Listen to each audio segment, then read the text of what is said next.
Hello student, welcome to YouTube channel commerce efficiency. आज की class में कंटिन्यू करेंगे हम जो टॉपिक नेक्स्ट क्लास से स्टार्ट किया हमने। एग्जांपल 9th हाफ हमने लास्ट क्लास में कवर कर लिया था, जो हाफ पार्ट रहता है वो आज की क्लास में कवर करेंगे, क्योंकि यहाँ पे जो ट्रांसफर्ड कंपनी है ए लिमिटेड बी लिमिटेड वो दोनों ही जो लिक्विडेट हो चुकी हैं और उनकी जगह सी लिमिटेड है जो न्यूली फॉर्म्ड कंपनी बनी है, ट्रांसफरी कंपनी है जो सी लिमिटेड बनी है। तो जो ए और बी लिमिटेड के बुक्स ऑफ अकाउंट्स और जो लेजर्स है वो कंप्लीट कर लिए हमने लास्ट क्लास में। आज की क्लास में जो न्यूली फॉर्म्ड कंपनी है सी लिमिटेड उसकी बुक्स ऑफ अकाउंट्स के अंदर जर्नल एंट्री और बैलेंस शीट जो प्रिपेयर करते हैं। अगर अभी तक आपने लास्ट क्लासेस नहीं देखिए ताकि आपके स्टडी में कंसिस्टेंसी बनी रहे।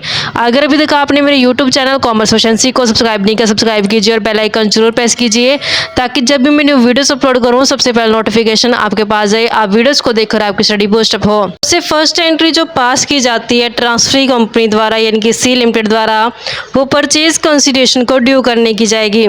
परचेज कंसिडरेशन जो ए लिमिटेड को दिया गया है वो 1,32,300 और बी लिमिटेड को जो दिया गया है वो टोटल 63,000 है। तो यहाँ पे सी लिमिटेड की बुक्स के अंदर जर्नल एंट्री जो फर्स्ट पास की जाएगी परचेज कंसिडरेशन ड्यू करने की, बिजनेस परचेज अकाउंट डेबिट करेंगे, business purchase account debit to में लिक्विडेटर ऑफ ए लिमिटेड और to liquidator of B limited. जो ए लिमिटेड को परचेज कंसिडरेशन दिया गया है 1,32,300 से और जो बी लिमिटेड को दिया गया वो है 63,000। तो टोटल बनते हैं इनका 1,95,300 से 1,95,300 दिखाएंगे। सेकेंड एंट्री पास की जाती है असेट्स एंड लायबिलिटी को टेक ओवर करने की। तो जब यहाँ पे हम सेकेंड एंट्री पास कर रहे हैं असेट्स को टेक ओवर करने की, तो हमने लास्ट क्लास में समझा था कि जो असेट्स थी वो रिवाइज कर दी गई थी ए लिमिटेड की। ए लिमिटेड की जो असेट्स थी उसको 10% रिड्यूस्ड वैल्यू पे जो टेक ओवर किया गया है सी लिमिटेड द्वारा, तो हमने उसकी रिड्यूस्ड वैल्यू का जो कंसीडर करना है। अब सबसे पहली असेट्स है ए लिमिटेड के पास बिल्डिंग जो बुक वैल्यू पे टेक ओवर की गई है 30,000 की, तो ये एज इट इज़ 30,000 रहेगी। प्लस इसमें करते हैं बी लिमिटेड की जो बिल्डिंग है, क्योंकि यहाँ पे हमें बोला गया था कि जो असेट्स हैं वो 10% रिड्यूस वैल्यू पे लेनी है बिल्डिंग को छोड़ के। तो बिल्डिंग की तो बुक वैल्यू लेनी है, बिल्डिंग की जो बुक वैल्यू है वो एज इट इज़ 30,000 लेनी है ए लिमिटेड की। बी लिमिटेड के पास बिल्डिंग नहीं है तो बिल्डिंग डेबिट करते हैं 30,000 से। तो असेट जो टेक ओवर की गई है उसमें सबसे पहले आती है building, building account debit amount 30,000 से। नेक्स्ट असेट से बिल्डिंग के बाद मशीनरी, मशीनरी 1,10,000 की है, लेकिन ए लिमिटेड की जो असेट्स है वो 10% रिड्यूस वैल्यू पे लेनी है। तो 1,10,000 का 10% करेंगे तो 11,000 बनता है। 1,10,000 में से 11,000 माइनस करके 99,000 जो वैल्यू बनती है मशीनरी की ए लिमिटेड की, प्लस इसमें जो बी लिमिटेड की मशीनरी की वैल्यू है वो as it is book value पे लेंगे 50,000। तो 99,000 प्लस 50,000 करके डेबिट करेंगे मशीनरी अकाउंट में। तो यहाँ पे मशीनरी अकाउंट डेबिट करते हैं, अमाउंट बनता है 1,49,000 से। नेक्स्ट असेट है इन्वेंट्रीज 16,000 की, 10% रिड्यूस करेंगे 16,000 का 1,600 बनेगा 10% करके, तो माइनस करके 14,400 वैल्यू आ गई है। प्लस इसमें इन्वेंट्री करते हैं बी लिमिटेड की 8,000 रुपये, दोनों को टोटल करके दिखाएंगे डेबिट में। तो इन्वेंट्री डेबिट करते हैं, टोटल बनता दोनों का 22,400 से 22,400। नेक्स्ट आता है ट्रेड रिसेबल जिसका अमाउंट है हमारे पास 14,000, लेकिन अब यहाँ पर जिसका 10% रिड्यूस्ड वैल्यू है ना, जो उसका ट्रेड रिसेबल का प्रोविज़न है ये हमने अलग से लायबिलिटी साइड पे दिखा देना है। 14,000 इसकी वैल्यू, 10% जो बनेगा वो 1400 बनेगा। तो 1400 जो प्रोविज़न है वो तो हमने लायबिलिटी साइड पे दिखा देना है और इसका ग्रोस वैल्यू लेना है 40,000 से। क्यों? क्योंकि जब हमने थ्योरी बेस कवर किया था तो उसमें हमने समझा था कि जो डेटर्स का प्रोविज़न होता है, असेट्स का जो डेप्रिसिएशन होता है, उसे अलग से हमने लायबिलिटी साइड पे दिखा देना है। जब असेट्स दिखाएंगे तो वो ग्रोस वैल्यू पे दिखाई जाएगी। तो यहाँ पे ट्रेड रिसीवेबल हमने 14,000 यानी कि ग्रोस वैल्यू पे ले लेने हैं और जो इसका 10% प्रोविज़न है 1400 वो हमने लायबिलिटी साइड पे दिखा देना है। तो ट्रेड रिसीवेबल्स ए लिमिटेड के 14,000 और बी लिमिटेड के ट्रेड रिसीवेबल्स हैं 9,000, दोनों को ऐड करके दिखाएंगे। तो ट्रेड रिसीवेबल दिखाएंगे दोनों लिमिटेड के ऐड करके, टोटल बनता है इनका ऐड करने के बाद 23,000 रुपये से। और जो प्रोविज़न है, प्रोविज़न हमने इसको अलग से दिखा देना है क्रेडिट साइड पे। प्रोविज़न फॉर जो ट्रेड रिसीवेबल 14,000 का 10% करेंगे 1400 बनता है। ट्रेड रिसीवेबल्स के बाद next cash and bank balance है 3,000 प्लस 1,000 4,000। तो यहाँ पे कैश एंड बैंक बैलेंस है जो डेबिट करेंगे, टोटल बनता है दोनों का 4,000 से। असेट साइड कंप्लीट हो गई है, अब हमने लायबिलिटी साइड लेनी है। लायबिलिटीज़ में हमारे पास डिबेंचर्स है 10% डिबेंचर, अमाउंट 20,000, ये सिर्फ ए लिमिटेड के है। एम्प्लॉय प्रोविडेंट फंड भी सिर्फ ए लिमिटेड का है 3,000। ट्रेड पेबल्स ए लिमिटेड के 10,000 हैं और बी लिमिटेड के ट्रेड पेबल्स हैं 8,000 से। लायबिलिटीज़ को क्रेडिट करते हैं टू 10% डिबेंचर्स है 20,000, ये सिर्फ ए लिमिटेड के हैं। एम्प्लॉय प्रोविडेंट फंड भी सिर्फ ए लिमिटेड का है। एम्प्लॉय प्रोविडेंट फंड जिसका अमाउंट है 3,000 रुपये और ट्रेड पेबल्स दोनों लिमिटेड के ऐड करके 18,000 बनते हैं। लायबिलिटीज़ होगी। अब हमने बिजनेस परचेज को भी क्रेडिट करना है टू बिजनेस परचेज के नाम से। कितना बिजनेस परचेज का अमाउंट है 19,53,000 रुपये। तो यहाँ पे हमने 19,53,000 है जो क्रेडिट कर दिए। अब ये जो amalgamation in the nature of purchase है, क्योंकि असेट्स है जो रिवाइज वैल्यू पे ली गई हैं। जब असेट्स रिवाइज वैल्यू पे ली जाती है तो ये amalgamation in the nature of purchase बन जाता है। तो amalgamation in the nature of purchase के केस में क्या होता है कि जो ये सेकंड एंट्री होती है इसमें अगर बैलेंसिंग फिगर यहाँ आती है तो गुडविल की आती है, अगर बैलेंसिंग फिगर यहाँ आती है तो ये कैपिटल रिजर्व की आती है। तो इस बार जो बैलेंसिंग फिगर है वो यहाँ पे आ रही है डेबिट साइड में, तो ये गुडविल की बैलेंसिंग फिगर आएगी। बैलेंसिंग फिगर का मतलब क्या है कि टोटल है जो क्रेडिट साइड का वो ज़्यादा आ रहा है और डेबिट साइड का टोटल कम आ रहा है, जिस कारण से डेबिट साइड पे बैलेंसिंग फिगर है जो गुडविल की आई है 9,300 रुपये से। नेक्स्ट एंट्री में लिक्विडेटर को पेमेंट की जाती है परचेज कंसीडरेशन की। तो लिक्विडेटर है जो वो रिसीव करेंगे तो डेबिट हो जाएंगे। लिक्विडेटर ऑफ ए लिमिटेड को डेबिट करते हैं और जो लिक्विडेटर ऑफ बी लिमिटेड है डेबिट किया जाएगा। तो यहाँ पे जब ड्यू किया गया उस टाइम पे इन्हें क्रेडिट किया गया था, अब रिसीव करें तो डेबिट हो जाएगा 1,32,300 और 63,000 से।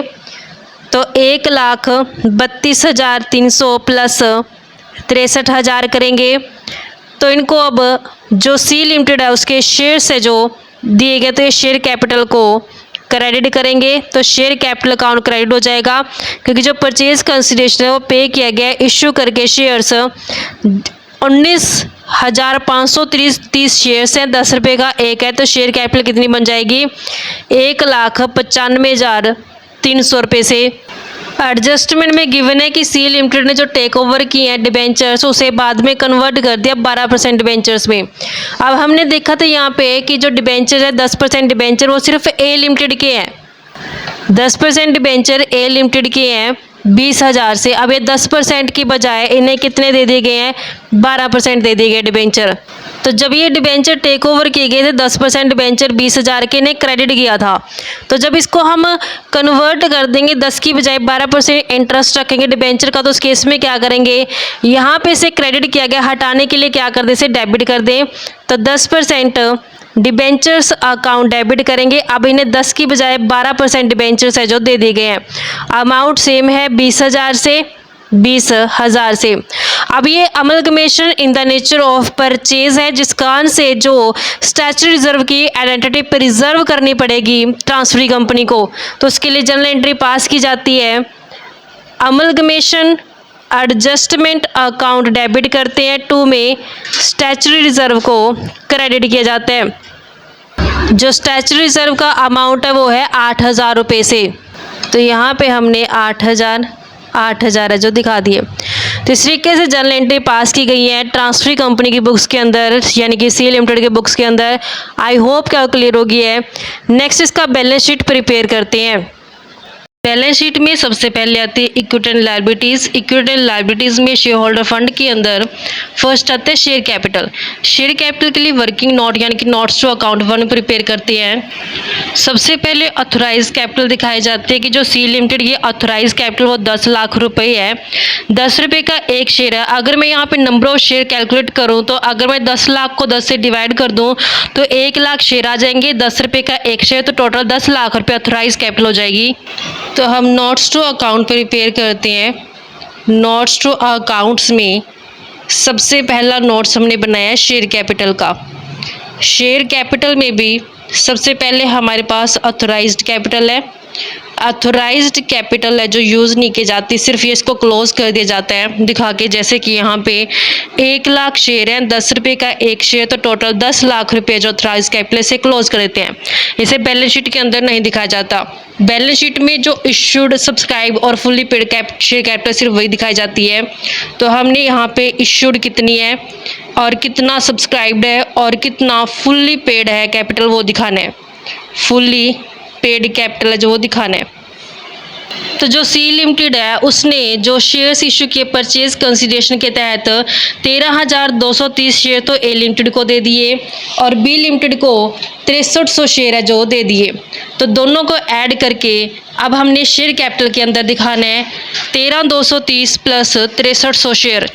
तो जो ए लिमिटेड को दिए शेयर वो है number of share 13,230 plus 6300 share B limited को दे दिए। टोटल 19,530 शेयर इशू किए गए हैं और जो एक शेयर है वो 10 रुपये का है। तो कितना शेयर कैपिटल हो जाएगा 19,5320, यानी कि 1,95,300 रुपये शेयर कैपिटल होगी।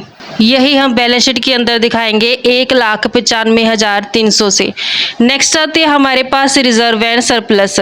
रिजर्व एंड सरप्लस में हम जानते हैं कि ये amalgamation in the nature of purchase है। जब amalgamation in the nature of purchase होता है तो सिर्फ और सिर्फ स्टैच्यूटरी रिजर्व की आइडेंटिटी प्रिजर्व की जाती है ट्रांसफरी कंपनी द्वारा। तो यहाँ पे रिजर्व एंड सरप्लस के अंदर सिर्फ और सिर्फ स्टैच्यूटरी रिजर्व है जो दिखाया जाएगा। स्टैच्यूटरी रिजर्व जो यहाँ पे जनरल एंट्री पास की है वो है 8,000 रुपये से। इसके लिए हम सेकंड नोट्स टू अकाउंट बनाते हैं कि रिजर्व एंड सरप्लस हेड के अंदर जो स्टैच्यूटरी रिजर्व है वो दिखाया गया है अमाउंट 8,000 रुपये से। हमने इसी को बैलेंस शीट के अंदर दिखा देना है 8,000। तो टोटल जो बनता है इसका 1,95,300 प्लस 8,000 करके 2,03,300 रुपये टोटल हमने दिखा दिया। नेक्स्ट हमारे पास आते हैं non current liabilities. Non current liabilities दिखाई जाती है। नॉन करंट लायबिलिटीज़ में भी सबसे पहले लॉन्ग टर्म ब्रोविंग्स आएंगी। लॉन्ग टर्म ब्रोविंग्स जिसमें हमारे पास डिबेंचर्स है। अब सी लिमिटेड ने 10% वाले डिबेंचर हटा के 12% डिबेंचर रख लिए 20,000 के। इसके लिए हम थर्ड नोट्स टू अकाउंट्स बनाते हैं लॉन्ग टर्म ब्रोविंग्स का, जिसमें हमने डिबेंचर्स दिखाने हैं कि अब 12% डिबेंचर्स है जो रखे गए हैं सी लिमिटेड द्वारा। अमाउंट इनका 20,000 रुपये बैलेंस शीट में दिखाएंगे। इसके लिए हमने थर्ड नोट्स टू अकाउंट बनाया है 20,000 रुपये लॉन्ग टर्म ब्रोविंग्स के अंदर। नेक्स्ट हमारे पास आते हैं long term provisions. Long term provisions इसके लिए 4 नोट्स टू अकाउंट बनाएंगे। लॉन्ग टर्म प्रोविज़न में हमारे पास एम्प्लॉय प्रोविडेंट फंड है 3,000 रुपये से। 4th नोट्स टू अकाउंट बनाया हमने, उसमें दिखाया कि कितना लॉन्ग टर्म प्रोविजंस है जिसके अंदर एम्प्लॉय प्रोविडेंट फंड को दिखाया गया अमाउंट 3,000 रुपये से। यही 3,000 हमने यहाँ पे बैलेंस शीट के अंदर दिखा देने हैं। 20,000 प्लस 3,000 टोटल 23,000 है जो दिखाए जाएंगे। नेक्स्ट हमारे पास आती है करंट लायबिलिटीज़। करंट लायबिलिटीज़ में हमारे पास है ट्रेड पेपर्स 18,000 के और जो प्रोविज़न है ट्रेड रिसीवेबल्स का वो 1400, ये दोनों ही करंट लायबिलिटी में दिखाए जाएंगे। ट्रेड पेबल्स के 18,000 अमाउंट। और नेक्स्ट हमारे पास शॉर्ट टर्म प्रोविजंस है। शॉर्ट टर्म प्रोविज़न का जो अमाउंट है वो है 1400 रुपीज़। इसी के साथ हमारी equity and liability side complete होती है। इनका टोटल बनता है 2,45,700 से, टोटल आता है 2,45,700। नेक्स्ट हमारे पास आता है असेट्स। असेट्स में सबसे पहले आती है हमारे पास फिक्स्ड असेट्स। फिक्स्ड असेट्स में फर्स्ट आता है टेंजिबल असेट्स। टेंजिबल असेट्स के लिए वर्किंग नोट बनाते हैं 5। फिक्स्ड टेंजिबल असेट्स में हमारे पास बिल्डिंग और मशीनरी है 30,000 से और 1,49,000 से। फिफ्थ नॉस्ट्रो अकाउंट बनाएंगे टेंजिबल असेट्स का। टेंजिबल असेट्स में हमारे पास बिल्डिंग का जो अमाउंट है वो है 30,000 रुपये। बिल्डिंग के बाद मशीनरी का जो अमाउंट है 14930, तो 17930 हमारे पास टोटल बनता है। तो यहाँ टोटल दिखाएंगे 1,79,000 से। टेंजिबल असेट्स के बाद नेक्स्ट पार्ट आता है इसका इंटेंजिबल असेट्स का। इंटेंजिबल असेट्स ये वो असेट्स होते हैं जिसे हम देख और छू नहीं सकते। फिक्स्ड तो जरूर है ये, लेकिन इंटेंजिबल असेट्स हैं, इसके लिए वर्किंग नोट बनाते हैं 6। फिक्स्ड इंटेंजिबल असेट्स में गुडविल आती है 9300 की, तो 6 नोट्स में हम बनाते हैं इंटेंजिबल असेट्स का नोट। इंटेंजिबल असेट्स में गुडविल दिखाई जाती है अमाउंट 9300 रुपये से। इसे बैलेंस शीट में दिखाएंगे 9300 रुपये। नेक्स्ट हमारे पास आती है other non current asset. Other non current assets, other non current assets के लिए 7 नोट बनाते हैं। जो अमलगमेशन एडजस्टमेंट अकाउंट है ये अदर नॉन करंट असेट्स में दिखाया जाता है। तो 7 नोट्स अकाउंट्स में अदर नॉन करंट असेट्स के अंदर अमलगमेशन एडजस्टमेंट अकाउंट के 8,000 दिखाएंगे और यही बैलेंस शीट में जाएगा। तो यहाँ पे हमने 8,000 रुपये दिखा दिए। इन तीनों का टोटल करते तो बनता है 1,96,300 से। फिक्स्ड असेट्स के बाद नेक्स्ट हमारे पास आते हैं करंट असेट्स। करंट असेट्स में हमारे पास है इन्वेंट्री 22,400 से, ट्रेड रिसीवेबल्स 23,000 से, कैश एंड बैंक 4,000 से। क्योंकि करंट असेट्स का मतलब क्या होता है, ये वो असेट्स होते हैं जो विद इन 1 अकाउंटिंग साइकिल के दौरान कैश में कन्वर्ट हो जाती हैं। तो इसमें इन्वेंट्री, ट्रेड रिसीवेबल और कैश एंड बैंक आएगा। तो हम इसमें दिखाते हैं इन्वेंट्रीज़ का अमाउंट 22,400 से, ट्रेड रिसीवेबल्स अमाउंट 23,000 रुपये से, कैश एंड बैंक अमाउंट है 4,000 से। इन तीनों का टोटल करते हैं तो 49,400 बनता है। असेट साइड कंप्लीट होती है तो इसका टोटल करते तो टोटल बनता है 2,45,700 से। और यही हमारा लायबिलिटी साइड का टोटल आया था 2,45,700 से। तो हमारे पास इक्विटी, लायबिलिटी और असेट साइड टैली हो जाती है, यानी कि बैलेंस शीट क्या कंप्लीट होती है। दोनों ही साइड इसकी कुल आ गई हैं। तो इस तरीके से बच्चों हमारे पास ये सम था। आई होप क्या क्लियर हो गया है। नेक्स्ट क्लास में कवर करें एक नया टॉपिक। ऐसे ही रेगुलर क्लासेस के लिए आप मेरे यूट्यूब चैनल कॉमर्स एफिशिएंसी को सब्सक्राइब, लाइक और शेयर करें। बेल आइकन जरूर प्रेस करें ताकि जब भी मैं न्यू वीडियोस अपलोड करूं सबसे पहले नोटिफिकेशन आपके पास जाए। आप वीडियोस को देखकर आपकी स्टडी बूस्ट अप हो।